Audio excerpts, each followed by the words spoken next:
अच्छे बच्चे कैसे हैं आप? अच्छे हैं ना? और रमजान पाठ के बारे में कंटिन्यू और कई विषय हम जानेंगे।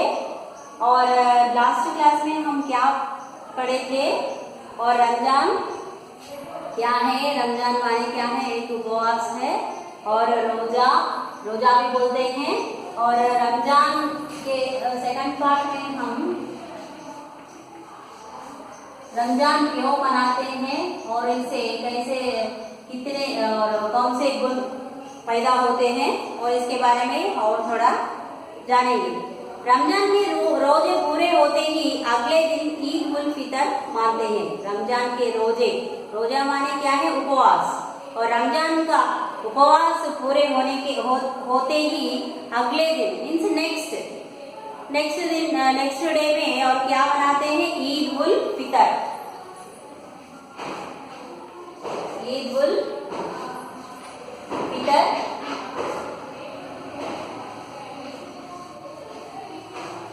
फितर मनाते हैं। और यह शव्वाल के महीने में का पहला दिन है। और मैं उस दिन बोली और रमजान एक महीना का नाम है और शव्वाल और रमजान के बाद आने वाला मास है, इसलिए रमजान का महीना समाप्त होते ही और शव्वाल का महीना प्रारंभ होता है। और उस प्रारंभ के दिन ही रमजान का जो त्योहार ईद उल फितर मनाते हैं। और पहला दिन है शव्वाल महीना का पहला दिन कौन सा है? रमजान है। और रमजान को और क्या कहते हैं? ईद उल फितर। ईद के दिन सब नए कपड़े पहनते हैं। ईद माने क्या है? पर्व। ईद माने क्या है? पर्व। उत्सव, त्योहार। ईद माने क्या है? पर्व, उत्सव, त्योहार। और ईद के दिन सब क्या पहनते हैं? नए कपड़े पहनते हैं। और नए कपड़े कब पहनते हैं? किसी एक शुभ अवसर पर हम पहनते हैं। और यहाँ पर ईद मनाए जा रहे हैं, इसलिए नए कपड़े पहनते हैं सब लोग इस दिन, ईद के दिन। और ईद उल फितर के दिन सब क्या पहनते हैं? नए कपड़े पहनते हैं। ईतर लगाते हैं। और क्या लगाते हैं? ईतर और परफ्यूम्स, सेंट ऐसे होते हैं ना।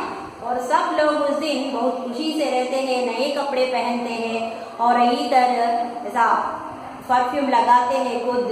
और विशेष रूप से शीर कुरमा बनाते हैं। Sheer khurma means what?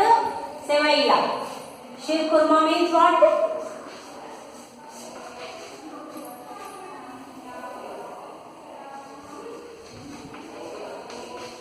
Sheer khurma means सेवई। सेवई आप जानते हैं दीपावली के दिन और ऐसा बॉम्बिनो ऐसा रहता है, थोड़ा सा फर्क रहता है सेवैया। और हमें शहर में मिलते हैं लाकर और सेवैया से हम शीर खुरमा बनाते हैं। और ईद की नमाज ईदगाह में पढ़ते हैं। ईद की नमाज और त्योहार की जो नमाज होती है और उस दिन मस्जिद में जाकर ईदगाह में पढ़ते हैं। ईदगाह माने क्या है? ईदगाह माने क्या है? त्योहार के दिन। ईदगाह माने क्या है? त्योहार के दिन प्रार्थना करने की जगह को क्या कहते हैं? जगह को ईदगाह कहते हैं। यहाँ पर क्या बोले? यहाँ पर ईदगाह में पढ़ते हैं और ईद के नमाज ईदगाह में पढ़ते हैं। ईदगाह मीन्स व्हाट? त्योहार के दिन कहीं एक जगह पर ईदगाह का प्रबंध होता है। और ईदगाह माने क्या है? त्योहार के दिन प्रार्थना करते हैं, उस जगह को ईदगाह कहते हैं। और उस जगह में जाकर सब लोग मुसलमान लोग नमाज पढ़ते हैं। ये नमाज में छोटे बड़े अमीर गरीब सब एक साथ मिलकर पंक्तियों में खड़े हो जाते हैं। और नमाज में छोटे बड़े ऐसा कुछ फर्क नहीं है, और अमीर है गरीब है और अमीर ही नमाज करना है और गरीब नहीं करना, और ऐसे भिन्नता नहीं दिखता है। और यहाँ पर सब लोग एक साथ मिलकर, छोटे बड़े और गरीब अमीर सब लोग ईदगाह में आ जाते हैं और यहाँ नमाज करते हैं, और कुछ फर्क नहीं दिखते हैं, जो एक दूसरे के एक भिन्नता नहीं है। और यहाँ पर एक साथ मिलकर पंक्तियों में ऐसा खड़े हो जाते हैं। पंक्ति मीन्स क्या है? समूह, एक ऐसा लाइन में, एक रो में ऐसा खड़े हो जाते हैं। एक यह दृश्य देखने लायक होता है। देखने लायक मीन्स सुटेबल टू सी, అంటే दृश्य ऐसा देखने के लिए मन ऐसा उत्सुक हो जाता है और देखने लायक हो जाता है, बहुत सुंदर दिखता है वो दृश्य। नमाज होने के बाद गले मिलते हुए ईद मुबारक कहते हैं, और नमाज करने तक एक पंक्ति में ऐसा खड़े हो जाते हैं और वह दृश्य बहुत सुंदर लगता है। और नमाज होने के बाद एक दूसरे से एक गले मिलते हुए क्या बताते हैं, क्या कहते हैं? एक दूसरे से एक ईद मुबारक कहते हैं, हैप्पी रमजान, ईद की बधाइयाँ, शुभकामनाएं, ऐसा ग्रीटिंग्स बोलते हैं एक दूसरे से। कब बोलते हैं? नमाज के बाद। नमाज कैसे करते हैं? एक पंक्ति में ऐसा खड़ा होकर नमाज पढ़ते हैं, वह दृश्य बहुत सुंदर दिखता है और देखने लायक होता है। और नमाज होने के बाद सब मिलजुल कर और ऐसा ईद मुबारक एक दूसरे से एक कहते हैं। इस खुशी में विविध धर्मों के लोग भी भाग लेते हैं, और इस खुशी में और ये ईद मनाने की खुशी में विविध धर्मों के लोग भी, या यहाँ पर मुसलमान ही नहीं, हिंदू और ईसाइया और सिख, किसी धर्म के लोग भी अपने अपने दोस्त के साथ, अपने अपने वेलविशर्स के साथ मस्जिद में जाते हैं और वहाँ पर रमजान के यह कार्यक्रम में भाग लेते हैं, और इसमें धर्मों की जो भिन्नता नहीं है। और ईद की शुभकामनाएं देते हैं, और ईद की शुभकामनाएं देते हैं एक दूसरे से एक। इस तरह धार्मिक सद्भावना से वहाँ के वातावरण की शोभा और भी बढ़ जाती है। और इस तरह धार्मिक सद्भावना से, धार्मिक मीन्स और किसी धर्म के लोग भी वहाँ आकर शामिल हो जाते हैं, और इससे सद्भावना से वहाँ का वातावरण बहुत शोभा, और भी शोभा माने क्या है? सुंदरता। शोभा माने क्या है? सुंदरता।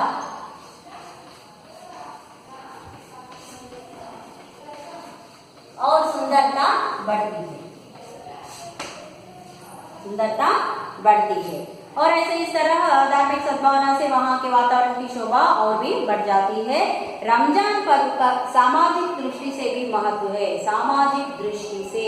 और ऐसा देखे तो समाज में रहने वालों की दृष्टि से रमजान पर्व बहुत महत्व रखता है, क्योंकि यह जाति धर्म भेद छोड़कर अनेक दूसरे धर्म के लोग भी यहाँ पर शामिल होकर एक दूसरे से एक बधाई देते रहते हैं, और व्यापार में भी वृद्धि होती है। और जो व्यापार लोग होते हैं और उनके लिए ये रमजान त्योहार मनाने के बाद उसके लिए कुछ गुण उत्पन्न होते हैं, और उन गुणों से व्यापार में भी वृद्धि होती है। और कई व्यवसाय वालों को जीविका मिलती है। व्यवसाय माने नॉट एग्रीकल्चर, व्यवसाय मीन्स व्हाट? ऑक्युपेशन। और व्यवसाय के लोग भी, लोगों का भी जीविका मीन्स लाइवलीहुड, और उनका जो आजीविका होती है, और आजीविका में भी वृद्धि आ जाती है, और ऑक्युपेशन में भी वृद्धि हो सकती है। और ऐसा त्योहार, ये ईद मनाने से, ईद से कई तरह के गुण मन में उत्पन्न होते हैं, जैसे आत्मसंयम, आत्मानुशासन, आत्मनियंत्रण, ऐसे अच्छे अच्छे गुण अपने में पैदा होते हैं। और गरीब लोगों का जो दुख दर्द का अनुभव होता है और दूसरों की सहायता करने के लिए उन्हें प्रेरणा मिलती है, इससे यह सामाजिक विकास से ही और उनका जो व्यापार में भी वृद्धि होती है। और यह त्योहार शांति, अहिंसा, त्याग, परोपकार, न्याय, धर्म आदि गुणों का विकास करता है और वो आत्मसंयम, आत्मनियंत्रण, आत्मानुशासन और इनके अलावा और क्या गुण पैदा होते हैं? शांति, अहिंसा, त्याग, परोपकार, न्याय, धर्म आदि गुणों का भी विकास होता है। और ये गुण हमें कहाँ से मिलते हैं? इनके क्या कहते हैं? ऐसा न्याय, धर्म, परोपकार, त्याग ऐसे नैतिक मूल्य है। क्या है? नैतिक मूल्य है। धर्म, शांति और अहिंसा, और ये क्या है? नैतिक मूल्य है। और ये ऐसा गुण भी इस त्योहार से आ जाते हैं। और परोपकार, ये क्या है? मोरल वैल्यूज है। और ये गुण भी त्योहारों से हमें मिलते हैं और इनका विकास भी होता है। ये अच्छे गुण है और इन्हें क्या कहते हैं? नैतिक मूल्य। हर एक व्यक्ति को नैतिक मूल्यों की आवश्यकता होनी चाहिए, क्योंकि नैतिक मूल्य रहने से दूसरों के प्रति आदर दे सकते हैं और दूसरे के प्रति प्रेम दिखा सकते हैं और सहायता करने की जो भावना पैदा होती है। और इस तरह से ये गुण हर एक व्यक्ति में होनी चाहिए। उपवासों का यह पावन पर्व हमें सद्भावना के सूत्र में बांधकर मानव कल्याण का संदेश देता है। और उपवासों का यह पावन पर्व, उपवास का पर्व है यह। कितने दिन रहते हैं? रमजान एक महीना है और रमजान में कितने दिन होते हैं? 30 दिन होते हैं। 30 दिन उपवास करते हैं और 30 दिन होने के बाद शव्वाल महीना प्रारंभ होता है। शव्वाल महीना में प्रथम दिन रमजान का त्योहार मनाया जाता है। और इस रमजान त्योहार पावन पर्व है। रमजान एक पावन पर्व है। पावन माने क्या है? पवित्र। पावन पर्व माने क्या है? पवित्र। पवित्र पर्व है यह। कैसा पर्व है? पवित्र पर्व है। और हमें ये सद्भावना के सूत्र में बांधकर मानव कल्याण का संदेश देता है। ऐसा पावन पर्व, रमजान एक पावन पर्व है, एक पवित्र पर्व है। और यह हमें क्या देता है?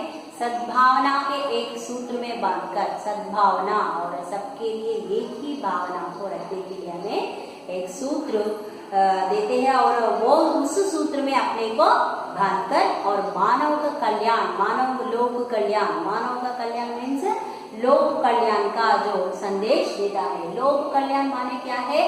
लोग, हर एक लोग इस विश्व में लोग कैसे